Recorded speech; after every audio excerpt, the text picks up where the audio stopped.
दोस्तों अभी supreme court ने हालिया अपने जजमेंट में ये साफ कर दिया है कि अगर किसी भी किराएदार से घर या मकान खाली कराना है तो उसके दो तरीके सुप्रीम कोर्ट ने खुद बताए। दोस्तों उसकी पूरी जो कानूनी प्रक्रिया है, अगर कोई किराएदार घर खाली नहीं कर रहा है तो आप कैसे खाली करा सकते हैं, कैसे सिक्योरिटी कर सकते हैं दोस्तों, और सुप्रीम कोर्ट का फैसला क्या। आज इस वीडियो में हम लोग ये पूरी व्यवस्था समझने वाले हैं। जय नमस्कार, मैं advocate Ashish Mishra. Like share subscribe कर दीजिएगा ताकि दोस्तों ये इन्फॉर्मेशन, ये ज्ञान और लोगों को मिल सके। अगर उनका घर मकान किसी ने कब्जा कर रखा है या किराएदार छोड़ नहीं रहा है तो वो उनसे खाली करा सके। दोस्तों आजकल देखा जाता है कि जब किराए से मकान या दुकान लिया जाता है तो एग्रीमेंट बनाया जाता है, और एग्रीमेंट जो होता है वो 11 महीनों का होता है। और अगर एग्रीमेंट खत्म हो गया है तो फिर से एग्रीमेंट की अवधि यानी कि टाइम बढ़ा दिया जाता है दोस्तों, या किराएदार को मकान या दुकान खाली करने के लिए कहा जाता है दोस्तों। लेकिन सुप्रीम कोर्ट के मुताबिक किराएदार से घर या मकान खाली कराने के दो तरीके हैं दोस्तों। पहला, अगर रेंट एग्रीमेंट खत्म हो गया तो, और दूसरा ट्रांसफर ऑफ प्रॉपर्टी एक्ट के सेक्शन 106 के तहत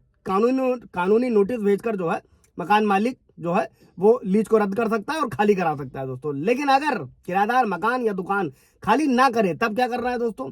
जब भी मकान या दुकान को किराए पर दिया जाए दोस्तों, सबसे पहले रेंट एग्रीमेंट जरूर बनाना चाहिए। रेंट एग्रीमेंट की जगह लीज एंड लाइसेंस एग्रीमेंट उससे बेटर होता है और ये एक अहम दस्तावेज होता है। और इस एग्रीमेंट के हिसाब से किराएदार की अवधि और हर महीने का जिक्र होना चाहिए दोस्तों, ताकि विवाद की किसी भी स्थिति में बेदखली का मुकदमा किया जा सके।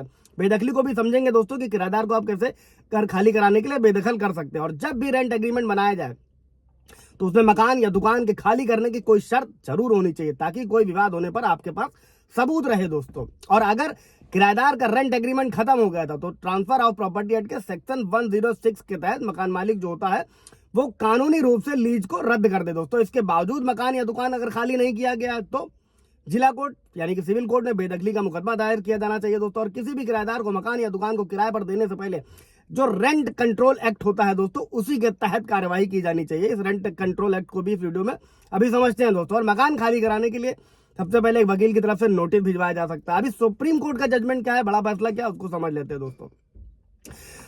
अगर आपकी वास्तविक या मालिकाना संपत्ति को दूसरे के कब्जे से वापस पाना है दोस्तों, तो एक जो तय समय सीमा है उसी के अंदर कदम उठाया जाना चाहिए। और अगर नहीं उठाया जाएगा तो मालिकाना हक समाप्त हो सकता है और जिस किराएदार ने संपत्ति पर कब्जा कर रखा है बस वही किराएदार की हो जाएगी दोस्तों, प्रॉपर्टी हो जाएगी। और अगर कोई किराएदार मकान या दुकान पर 12 साल से ज्यादा कब्जा करके रह रहा है तो कानूनी मालिक को भी उसे हटाने का अधिकार खत्म हो जाएगा दोस्तों।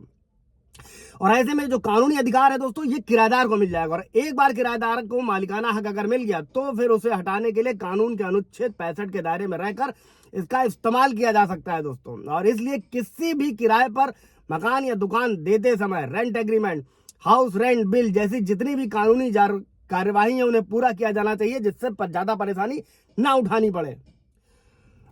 अच्छा, अभी समझते हैं दोस्तों कि जब भी आप किराए पर देने जा रहे हैं तो सावधानी क्या बरतनी है। रेंट एग्रीमेंट 11 महीने का बनाना है, पुलिस सत्यापन जरूर कराना है, हो सके तो पिछले मकान मालिक से पूछताछ करनी है, प्रॉपर्टी के कागज अपने नाम से ही बनवाए, किराएदार का पानी और बिजली बिल्कुल भी नहीं काटना है। बेवजह या अकारण किराएदार को नहीं निकाला जा सकता है दोस्तों। इसके लिए कुछ आधार बताए गए, उस आधार को भी इस वीडियो में समझ लेते हैं। अगर किराएदार ने किराया देना बंद कर दिया है, आपके बिना सलाह के कोई नया निर्माण कार्य कराया है, साथ ही किराएदार खुद के साथ किसी और को भी रखने लगा है जो एग्रीमेंट में बताया नहीं गया है, और इसके अलावा अगर किराएदार किसी प्रकार का अनैतिक कार्य कर रहा है जिससे नुकसान पहुंचने की संभावना हो, या फिर मकान या दुकान को अपने इस्तेमाल के लिए वो इस्तेमाल करना चाहता है दोस्तों। कभी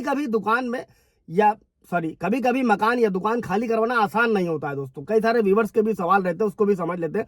किन नियमों के तहत आप मकान या दुकान को खाली करवा सकते हैं दोस्तों। अगर सही तरीके से दोस्तों प्रॉपर्टी खाली नहीं हो रही तो सबसे पहले पुलिस शिकायत कर दबाव बनाया जा सकता है। कोई सवाल जवाब होगा पूछिए, कमेंट में बताया जाएगा। साथ ही साथ पड़ोसी या जान पहचान के लोगों के साथ भी समझा बुझाकर मकान या दुकान खाली करवाया जा सकता है। और अगर बात बहुत ज्यादा बढ़ गई है तो ऐसे में किराएदार को कानूनी नोटिस भेजा जा सकता है।